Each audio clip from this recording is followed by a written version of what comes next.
Պատիվ ունեմ խմբակցությունը վարչապետին անվստահություն հայտնելու մասին հայտարարության նախագիծ է ներկայացրել ազգային ժողով։ Հայաստանի կառավարության ղեկավարը պետք է հեռանա, որ վերանա ճգնաժամը երկրում, նշում է պատիվ ունեմը, կոչ անելով բոլորին միավորվել այդ գաղափարի շուրջ։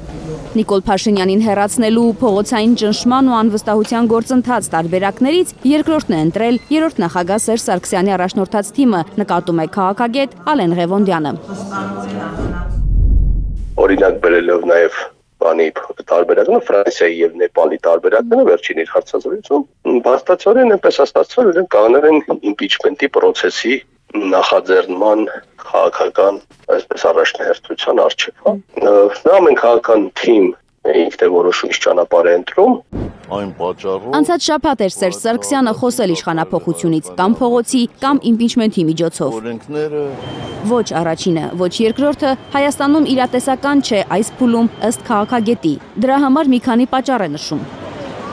Երբ հասարակական որոշ դեմքեր ապրիլին պահանջում էին ընդդիմությունից իմպիչմենտի գործընթաց սկսել, պատիվ ունեմը վարչապետին անվստահություն հայտնելու առաջարկ էր ներկայացրել, հետո վարչապետի թեկնածու առաջադրել Մասիսի քաղաքապետ Դավիթ Համբարձումյանին։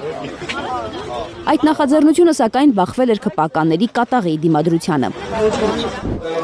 Հայաստան խմբակցությունն էլ հրապարակել էր իր պատգամավորների ստորագրություններով փաստաթուղթ ու նշել, որ պատրաստ է ամբողջ թիմով միանալ պատիվ ունեմի նախաձեռնությանը, եթե իմպիչմենտ սկսած ուժը կարողանա ապահովել բավարար ձայներ գործընթացը խորհրդարանի օրակարգ բերելու համար։ Բայց գործը առաջ չգնաց։ Ըստ քաղաքագետի, եթե անգամ վարչապետին անվստահություն հայտնելու հարցը դառնա քննարկման առարկա, առանց ԿՊԱ-կանների ձայների հնարավոր չի լինի նրան պաշտոնան կանել։ Ենթադրենք դու ունեցար կոնսենսուալ թեկնածու, ազգային ժողովի մեծամասնությունը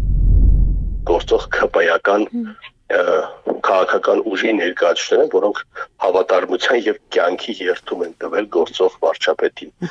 Որևէ մի սթափ իրատեսական քաղաքական պատկերացումներ ունեցող գործիչ արդյոք կարծում եմ որ ԿՊԱ-ական պատգամավորներից գետ մեկը կքվեարկի հոգուտ ցանկացած անձի շուրջ տեղի ունեցող իմպիչմենտի։ Ինչ երաշխիք, որ պատիվ ունեմին հիմա կհաջողվի ԿՊ-ից ձայներ ստանալ, երբ խորհրդարանական կուլիսերում շշուկներ են տարածվում, որ ընտրություններին ընդառաջ ԿՊ-ն ստիպում է կուսակցական դառնալ անգամ այն անկուսակցական պատգամավորներին, որոնք արժե են մտել ԿՊ ցուցակով։ Քաղաքագետը կարծում է, որ պատիվ ունեմի իրական նպատակը զուտ նախընտրական ակտիվություն դրսևորելն է։ Միգուցե դա նախընտրական 26 թվականի նախընտրական process-ում քաղաքական ակտիվություն ստեղծելու օրակարգ էր։ Կարծում եմ մարտավարական օրակարգի խնդիրը եւ փորձելու են այս թեմայի շուրջ քաղաքական օրակարգ պարտադրեն իշխանությանը, ինչպես նաեւ ընդդիմությանը։ Ըստ էության քաղաքագետի խոսքով իմպիչմենտի միջոցով իշխանափոխությունը անիրատեսական է, եթե անգամ կոնսոլիդացիա լինի վարչապետի թեկնածուի շուրջ։ Ղևոնդյանը մեկ մարդու է հիշում, որն իր շուրջ գոնե մի քանի ժամով միավորել է ընդդիմադիր, բայց քաղաքական գործընթացներում ակնհայտ տարբեր դիրքորոշում ունեցող ուժերի։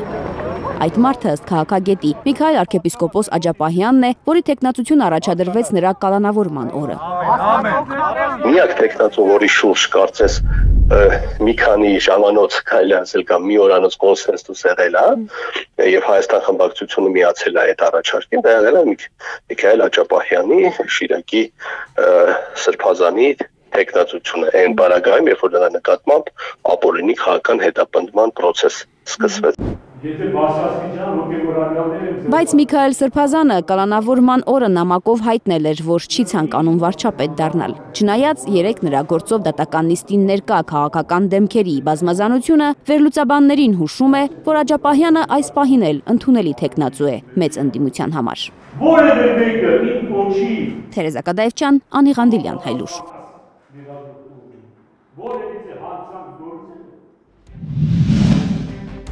Հայաստանում եւ աշխարհում տեղի ունեցող իրադարձությունների մասին առաջին իմանալու համար բաժանորդագրվեք մեր ալիքին, սեղմեք զանգակը, որ բաց չթողնեք ամենահրատապը, ամենակարևորն ու հետաքրքիրը։